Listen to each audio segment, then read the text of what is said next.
আবার আগামী মাসে পাঠালে তখন দিয়ে দেবে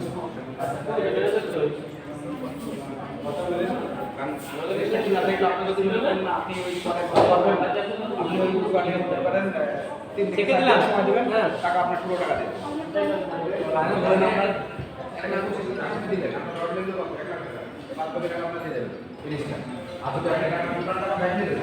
তাহলে আপনাকে মিনিমাম সরকারি বলে দিচ্ছি আমি টাকা দিলাম এই টাকাটা আমার লাভ